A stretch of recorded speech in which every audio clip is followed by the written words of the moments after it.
இயேசு அற்புதத்தின் தேவன். கடவுள் உங்களை மறக்கவில்லை. பைபிளில் கடவுளின் மிகப்பெரிய அற்புதங்களில் சில குழந்தை இல்லாதவர்களிடமிருந்தே தொடங்கியது. சாராளுக்கும் ஆபிரகாமுக்கும் குழந்தை இல்லாதபோது தேவன் அவர்களை நினைத்தருளி ஈசாக்கை கொடுத்தார். ஈசாக்கு உடன்படிக்கையின் மகன். அவன் மூலம் கடவுள் ஒரு பெரிய சந்ததியை உருவாக்கினார். ரெபெக்காள் பிழையில்லாமல் இருந்தபோது ஈசாக்கு கர்த்தரிடம் ஜெபித்தான். அதன்போது கடவுள் 2 ஆண் குழந்தைகளை கொடுத்தார். இஸ்ரவேலின் 12 கோத்திரங்களின் தகப்பனான யாக்கோபை அவர்களுக்கு கொடுத்தார். அன்னாள் பிள்ளையில்லாமல் இருந்தபோது கண்ணீரோடு தன் இதயத்தை ஊற்றி ஆலயத்தில் ஜெபித்தபோது கடவுள் அவளை நினைத்து சாமுவேலை கொடுத்தார். சாமுவேல் இஸ்ரவேலின் மிகப்பெரிய தீர்க்கதரிசிகளில் ஒருவரானார். மனோவாவின் மனைவி பல வருடங்கள் குழந்தை இல்லாமல் வாழ்ந்தபோது அவளுக்கு ஒரு மகனை வாக்குறுதி அளிக்க கடவுள் ஒரு தேவதூதனை அனுப்பினார். பின்பு அவளுக்கு சிமியோனை கொடுத்தார். அவன் மிகவும் பலவான இருந்தான்.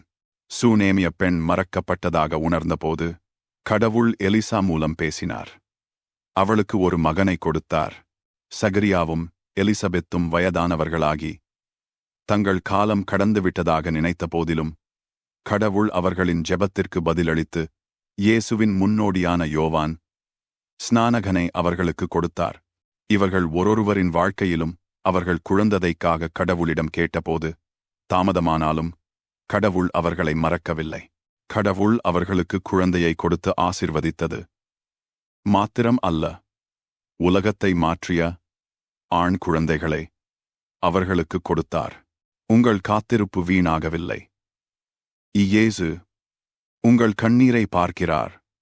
உங்கள் ஜெபங்களை கேட்கிறார். உங்கள் விருப்பத்தை அறிந்திருக்கிறார். ஈசாக்கு, யாக்கோபு, சாமுவேல், சிமியோன் மற்றும் யோவான் ஸ்நானகரை கொடுத்த அதே கடவுள் இன்று உங்களுடன் இருக்கிறார். அவர் நேற்றும் இன்றும் மாறாதவர். அன்று செய்த அற்புதத்தை உங்கள் வாழ்க்கையிலும் செய்வார். நம்பிக்கையுடன் இருங்கள். தொடர்ந்து ஜெபியுங்கள். அவரது நேரத்தை நம்புங்கள். நிச்சயமாக முடிவுண்டு. உங்கள் நம்பிக்கை வீண் போகாது.